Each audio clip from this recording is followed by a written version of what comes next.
Let me introduce to you to present, in some ways, I think, one of our most important awards, someone well known to everyone in this audience, and that's my friend Bob Stein. We thought Bob Stein was the perfect person to present this award because his own distinguished career really is emblematic of the very kind of activity that we're talking about today. As everybody, but maybe some of the newest folks may not know, Bob was a long-standing dean of the University of Minnesota Law School. He has a named professorship there. He gives a class that I've been dying to take in the most important cases, the top 25 cases of the United States Supreme Court, in which, to the extent possible, he brings in many of the people that were involved in the cases, and apparently now, after watching the Michael Jackson video, he's going to bring holographs of the people who were involved that aren't possibly there. He was the executive director of the American Bar Association, has been very active in legal education for a year, but is a towering figure, I think, as a teacher of the best, not only substantive qualities that we hope from everybody that passes through a law school, but more importantly, of the kind of integrity that we expect every law school graduate to have. Bob Stein.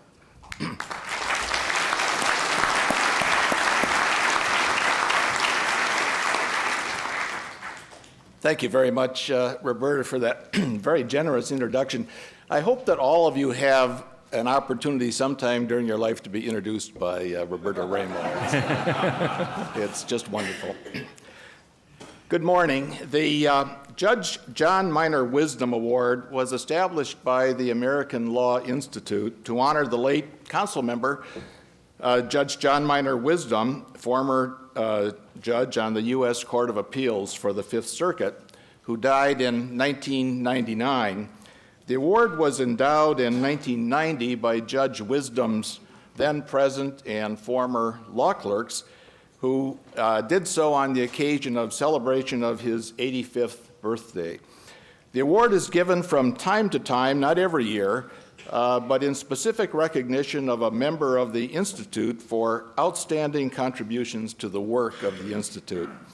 The recipient of the award this year fits that description to a T. Judge Wisdom is legendary as a judge on the United States Court of Appeals for the Fifth Circuit during the 1950s and 1960s, when that court became known for a series of decisions crucial in advancing the civil rights of African Americans. Until 1981, the Fifth Circuit included Alabama, Georgia, Florida, and the Panama Canal Zone, in addition to its current states of Louisiana, Mississippi, and Texas. Judge Wisdom, writing for the majority in U.S. versus Jefferson County Board of Education in 1967, wrote, quote, "The Constitution is both colorblind and color conscious. To avoid conflict with the Equal Protection Clause, a classification that denies a benefit, causes harm, or imposes a burden must not be based on race. In that sense, the Constitution is colorblind. But the Constitution is color conscious to prevent discrimination being perpetuated and to undo the effects of past discrimination. The criterion is the relevancy of color to a legitimate government purpose." I had the pleasure of serving with Judge Wisdom on the ALI Council during my early years as a member of the Council. Judge Wisdom was a larger-than-life individual who made every occasion with him interesting, enjoyable, almost always humorous, and certainly memorable. If there were time, it would be fun to tell some Judge Wisdom stories today. The list of Judge Wisdom's clerks is a veritable who's who of leaders in our profession.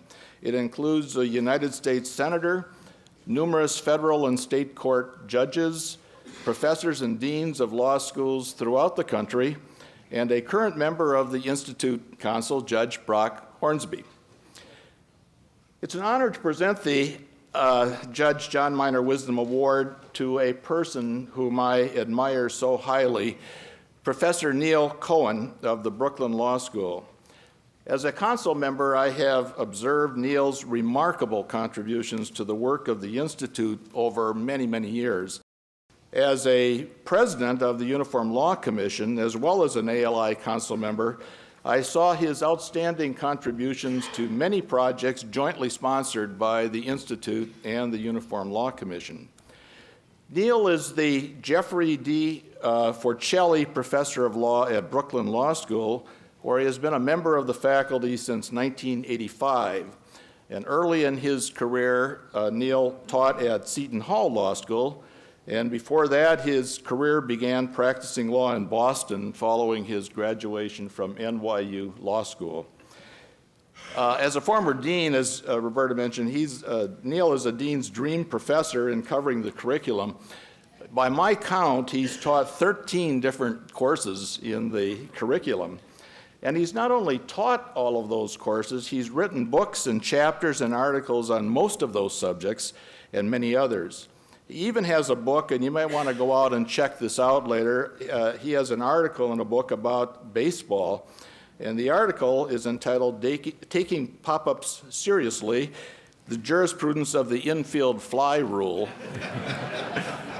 Now, some of you are aware there's a classic article that's been out there for decades about the infield fly rule. What Neil and a colleague did was update it by analyzing the infield fly rule under modern theory, the law and economic theory, feminist jurisprudence, critical legal studies. All of those are brought to bear on the infield fly rule. But it is Professor Cohen's extraordinary contributions to the work of the American Law Institute for which he is being honored today with the Judge Wisdom Award. Many of those contributions have involved revisions of the Uniform Commercial Code. I believe that Neil has been involved in almost every UCC-related project of the ALI or the ULC since he became a member of the Institute. But we have time today only to mention the most significant of those activities.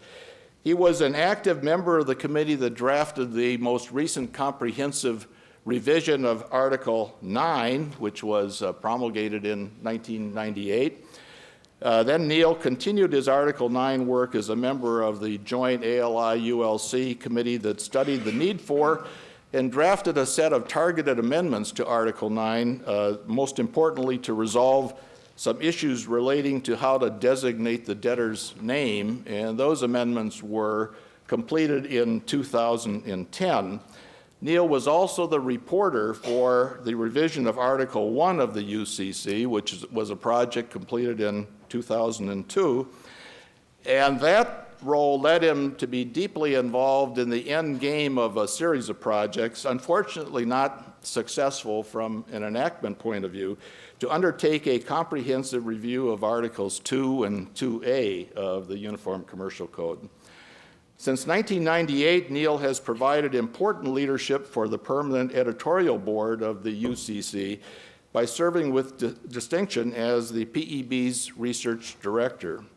And his role as PEB research director led Neil to being co-reporter of a very important PEB report on the application of the UCC to selected issues related to mortgage notes. Many of you are aware of this report, which attempted to deal with the foreclosure issues that we had in the United States following the housing crisis. This report clarified a number of issues with which courts and lawyers had been struggling, and the report has frequently been cited by courts, both federal and state, since that time. In recent years, Neil has also served as an ALI advisor or observer to a number of ULC projects that have relation to the UCC, such as a current committee drafting amendments to the Uniform Fraudulent Transfers Act and a prior committee that drafted the Uniform Manufactured Housing Act. Now, Neil's extensive service to the ALI extends beyond the realm of the UCC, and in the interest of time, I'll just mention two areas. Neil was the reporter for the Restatement Third of Suretyship and Guarantee, serving in that role from 1990 to 1996. And during the last years of that project, the consul designated Neil the MIR R.M.I. Cutter reporter. And I believe that was the first time we had an endowed professorship, and Neil was the obvious reporter to receive that position. Neil has also been an important representative of the ALI to 3 major international law reform organizations, UNIDROIT, UNCITRAL, and the Hague Conference on Private International Law. Neil was the ALI-nominated member of the U.S. delegation to UNCITRAL that prepared the UN Convention on Assignments of Receivables in International Trade. He's currently a U.S. delegate to the UNCITRAL Working Group on Security Interest, which developed an international legislative guide on secured transactions. And at UNIDROIT, Neil served as the ALI observer to a working group that prepared 2010 amendments to principles of international commercial contract. I could go on, but I think it's clear that to everyone in this room that Neil Cohen is abundantly deserving of receiving this award in Judge Wisdom's name. I'm very pleased that Neil's wife, Amy Bona, is present today as he receives this, as is his daughter, Liz Bona Cohen. So we're very happy that you both are here on this important day in your father and husband's career. It's my great pleasure to present on behalf of the American Law Institute the Judge John Minor Wisdom Award for outstanding contributions to the work of the American Law Institute to Professor Neil B. Cohen.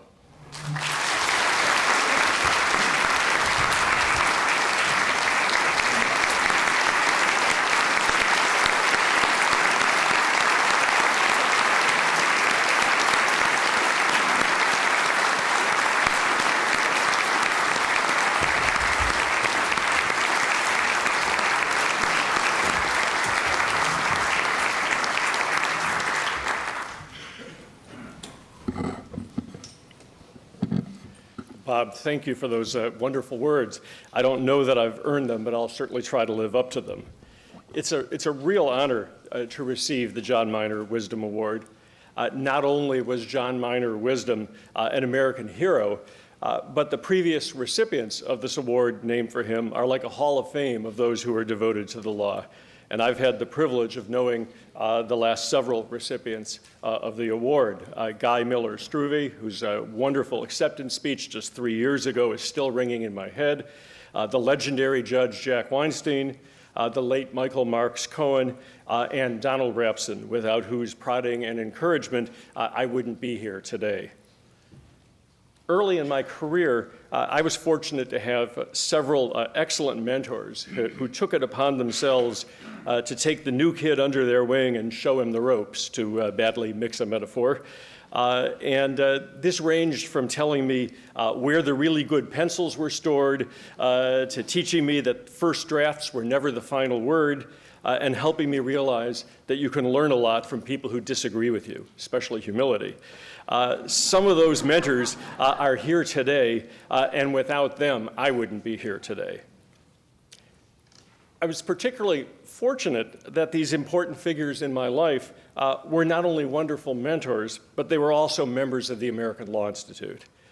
From them, I learned not only about how to be a good law professor, but also about the importance to their professional lives of their membership in the ALI, and about the important and vital role that the Institute plays in the development of the law in a coherent and clear manner. While, like everyone who's graduated from law school in the last 80 years or so, I knew about the restatements as an important product of the ALI, I otherwise might not have fully understood and appreciated the breadth of the Institute's projects or the working method that guarantees their high quality. I became a member of the ALI thanks to those mentors, and a few years later, Donald Rapson, who received this award in 1999, convinced Jeff Hazard to take a chance on a relatively young and relatively unknown law professor and appoint him as reporter for a restatement with the goal of taking an area of the law that was both obscure and complex, but commercially important, and trying to make some sense of it. How Don managed to pull that off, I'll never know, but I'll be forever grateful for it, because that chance to work intensively on an institute project changed my professional life entirely. It exposed me to new vistas, and it gave me the opportunity to work with a number of talented people from whom I learn every day. One project leads to another, and now, a quarter century later, I've had the privilege of working with two exceptional directors of the ALI, Jeff Hazard, who took the initial chance on me, and Lance Liebman, with whom I've had the pleasure of working closely for the last 15 years on a variety of ALI projects relating to commercial law, many in partnership with the organization that Bob led so well, the Uniform Law Commission. And these projects, in turn, have led to opportunities for involvement in similar projects in the international arena. I've been able to apply some of the lessons I've learned from the Institute in those contexts, and all of these projects have enabled me to work with and learn from a large number of remarkable people who bring to the study of commercial law not only great depth of knowledge, but also great breadth of practical experience, exactly the strengths that the ALI seeks and excels in utilizing. Before finishing these remarks, I have to let those of you who haven't yet worked closely on an Institute project in on a secret. We tend to talk about these projects very seriously because they are indeed serious and important. And we take their quality seriously because that's all we have to sell. But doing this serious work isn't just serious. It's fascinating, it's exhilarating, and it is, in fact, a lot of fun. What could be better than immersing ourselves in areas that we know and love, identifying their key principles, and expressing those principles in a way that leads others through the thicket and can guide judges to the advancement and development of those principles. If you haven't been involved in the preparation of an ALI product, you're missing the experience of a lifetime. So all I have left to say is thank you. Thank you, Bob, for your kind words. Thanks to those of you who encouraged my involvement in the work of the Institute. Thanks to the Council for selecting me for this honor. Thank you to Jeff Hazard and Lance Liebman for teaching me so much about the process of law reform. And most importantly, thank you to my family, a few important members of which, as Bob has pointed out, are present, my wife Amy and my daughter Liz. They're here in the audience, and without their support, none of this would be possible. So thank you all.